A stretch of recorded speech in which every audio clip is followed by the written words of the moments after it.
Let me begin by asking you a question, one that doesn't just tickle the intellect, but shakes the core of who you think you are. What if the universe is speaking to you, not in words, but in frequency? You see, for years, I was caught in the same loop many of us live in. I was conditioned to believe in cause and effect, in action and consequence, in the solid reality of things I could see, touch, and measure. But then I began to awaken to something deeper. I started noticing what I now call the 7 clear signs of divine direction. Not in some grand cosmic thunderstorm, but in subtle shifts, in patterns, synchronicities, inner stirrings, things that didn't just seem strange. They felt true. Let me take you there. 1. Your old reality begins to break down. You wake up and nothing feels the same.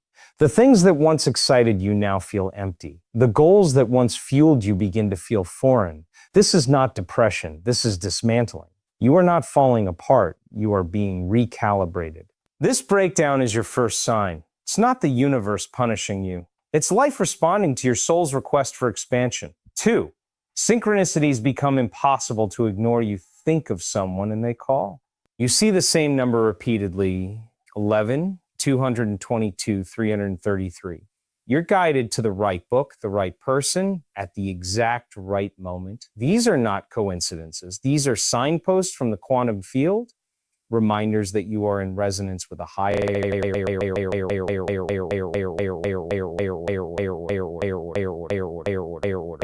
order. The invisible is beginning to become visible. This is the field answering back. 3. You feel pulled, not pushed. There's a shift from striving to aligning. Your energy moves from I have to into I want to. Into is flow through you, not from you. You start to act not out of fear, but from a sense of knowing. It feels magnetic. You're not chasing anything. You're becoming the signal. This is divine direction embodied. 4. Fear doesn't disappear, but it no longer paralyzes you. Fear will still be there.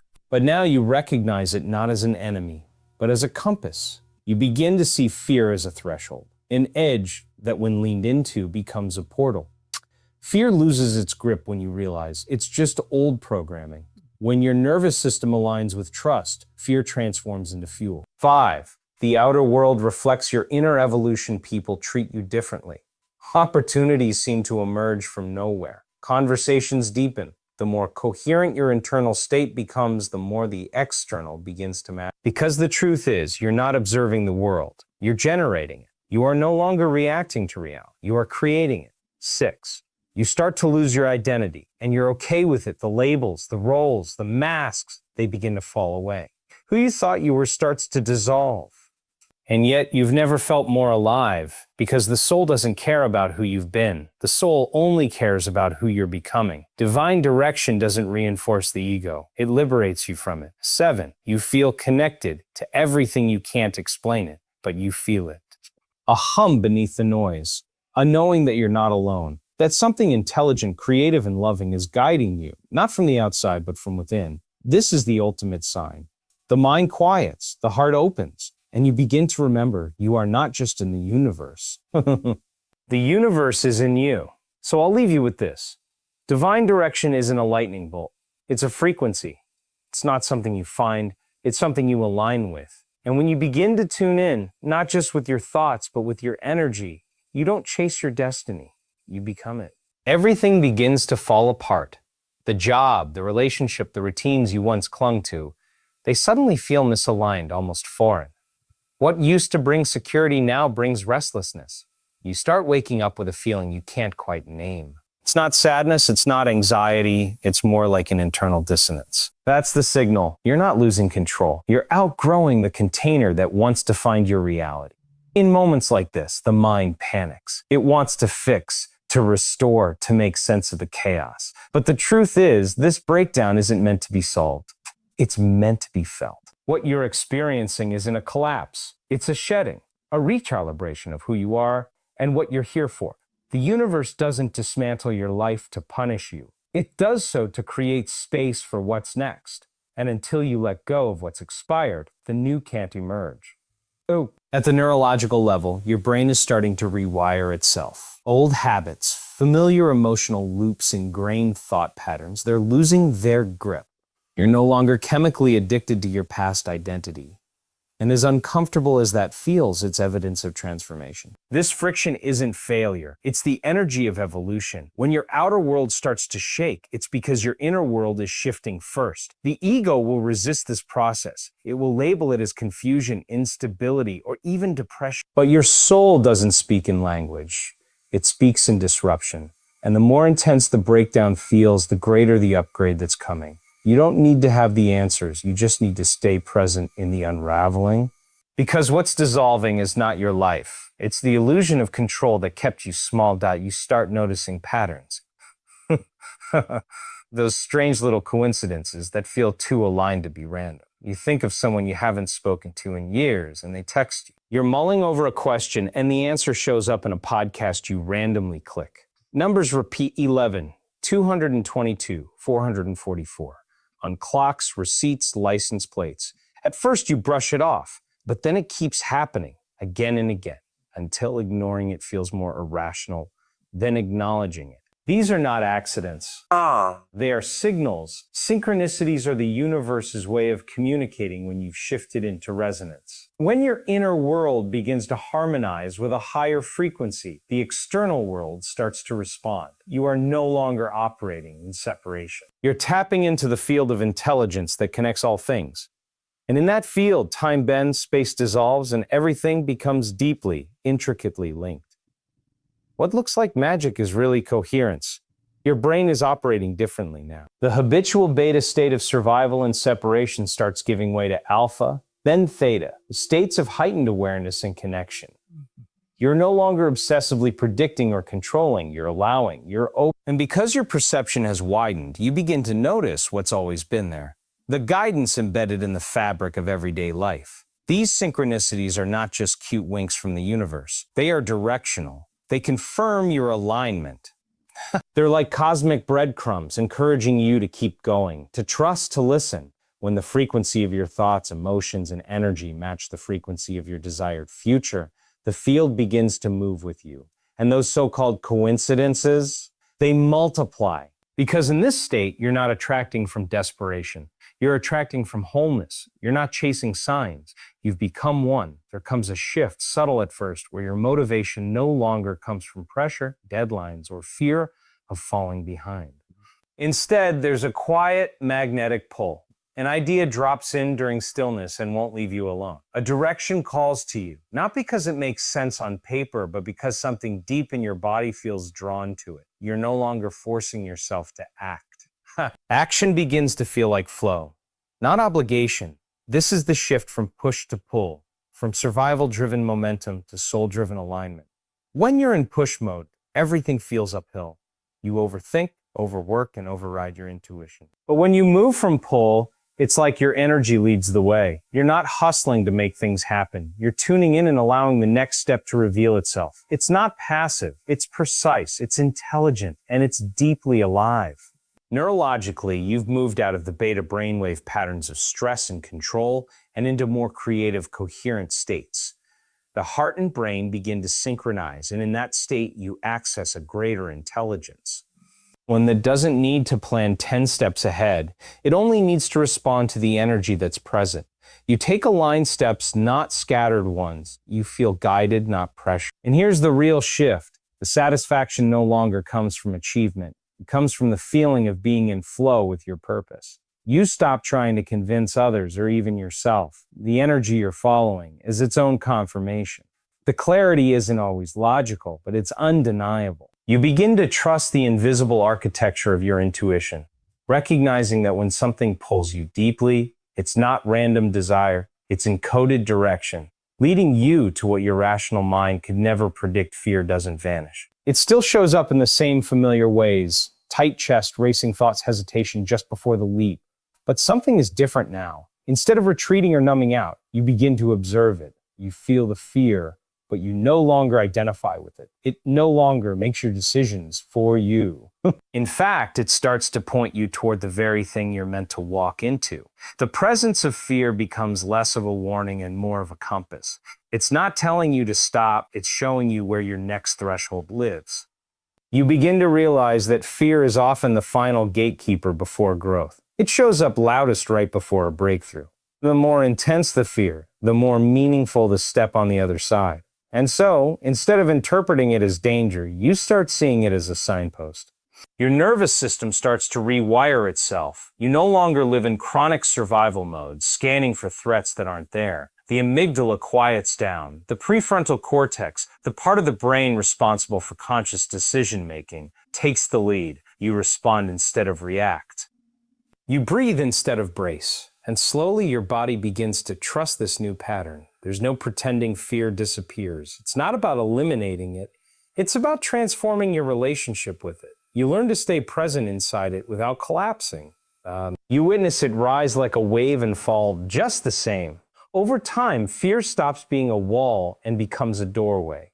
It reveals the edge of your old self and the beginning of the new one. And in that edge, where the known meets the unknown, you find the exact space where transformation waits. There comes a moment when the shift inside you becomes so real, so embodied, that your outer world can't help but rearrange itself to match it. People start responding to you differently, not because they've changed, but because your energy has. Opportunities begin to show up without the usual grind or striving. Conversations deepen. Synchronicities increase. The invisible work you've been doing in the realm of thought and emotion starts to take form in the physical world. This isn't luck and it's not coincidence, it's coherent. When your heart and mind begin to operate in alignment, when your internal state becomes ordered, elevated, and consistent, you generate a measurable electromagnetic field. That field is not passive, it's a broadcast. And everything in your external reality responds to that frequency, whether consciously or not. The world around you is always mirroring who you are being, not what you are doing. So when you stop living in stress, resentment, fear, or scarcity, and instead cultivate gratitude, clarity, and purpose, the mirror changes. People treat you with more respect. You attract partnerships that reflect your growth. The more consistent you become, the more stable your external world becomes in return. You're no longer living in reaction to your past. You're living in anticipation of your future. And your future begins to feel not like something you're chasing, but something you're already meeting in the present moment. As the inner noise quiets, you begin to hear something else, something deeper than thought, more subtle than emotion. It's a kind of stillness that doesn't feel empty, but full. It carries presence, clarity, and a kind of intelligence that doesn't shout, it whispers. This stillness doesn't come from the absence of activity. It comes from being anchored in awareness. You stop chasing every distraction, every opinion, every mental loop. You start listening to the space between. There's a noticeable shift in how you relate to your mind. Instead of believing every thought, you begin to witness them. Instead of being pulled into every mental drama, you hold your seat in consciousness. You watch your mind move without needing to move with it. And in that distance, clarity rises. You begin to see what's real versus what's reactive. The noise loses its power. Physiologically, your body responds. Your heart rate slows. The stress hormones that once flooded your system begin to decrease. Your brain shifts from high beta patterns of overthinking to alpha and theta states, those frequencies associated with creativity, intuition, and deep connection. You begin to access not just calm, but coherence. Your entire system starts to synchronize with this inner stillness. From this space, decisions become simpler, not easier, but clearer. You stop operating from urgency and start acting from alignment. You're no longer seduced by the chaos around you because you've found something more trustworthy within. That silence becomes your source. That spaciousness becomes your guide. You no longer need the world to be quiet in order for you to feel peace. You've learned how to carry peace with you. And in doing so, you become the calm in the storm, the clarity in the confusion, the signal in the static. You begin to notice that the pursuit of comfort no longer holds the same appeal. The life you once built for security, predictability, and safety starts to feel like a cage, even though it was once your haven. You're no longer driven by the need to maintain the status quo. Instead, you find yourself craving something more. The soul isn't interested in preservation. It's interested in evolution. It's seeking expansion, growth, and purpose, and that doesn't always come with certainty. It often comes with discomfort. This shift is unsettling. For so long, you've been conditioned to believe that peace, happiness, and success come from stability and control. But now you see that true peace, true freedom comes from surrender, comes from letting go of the need to micromanage every aspect of your life. The more you try to hold on to what's familiar, the more you feel stuck. But when you finally let go, when you release your grip on the old version of yourself, the door to something new opens. As you let go of the need for control, you stop resisting the flow of life. You stop fighting the uncomfortable, the unknown, the unpredictable. You begin to understand that discomfort is a sign of growth, not danger. The soul thrives in uncertainty. It thrives in the unfamiliar because that's where new possibilities are born. The moment you stop trying to protect yourself from change is the moment you open up to transformation. You begin to trust that life has a plan for you that's greater than anything your mind could have imagined. You stop living to avoid pain and start living to embrace what comes next, even if it's unclear. You stop seeking security in the external world and start finding it in the knowing that you are always evolving, always expanding, always moving toward the next level of your own becoming. There's a shift that happens when you realize you're no longer just an observer of life. You're an active participant in creating it. You stop seeing yourself as separate from the universe, and instead you start to feel the interconnectedness of all things. It's not a conceptual understanding, it's a visceral experience. You begin to sense that everything is woven together, that the thoughts you hold, the feelings you embody, and the actions you take are all part of a much larger web of existence. This awareness doesn't come as a sudden revelation. So it comes through moments of stillness where you realize that everything you've ever sought is already present within you. You begin to recognize that the universe doesn't exist out there, separate from you. It exists within you. As the same energy that flows through the stars, the trees, the oceans, flows through your body. The same intelligence that organizes the cosmos is organizing your thoughts, your emotions, your actions. You stop looking for external validation because you start to recognize your own power. You realize that the world isn't happening to you, it's happening through you.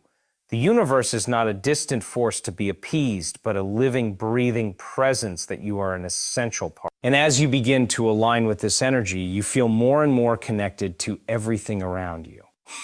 You stop feeling like an isolated individual, and you begin to experience the profound unity that underlies all existence. In that recognition, a sense of peace settles in. You no longer feel the need to strive to control or manipulate life because you trust in the natural flow of things. You understand that you are an integral part of this vast, interconnected whole, and that your energy, your presence, and your intentions contribute to the greater design of the universe.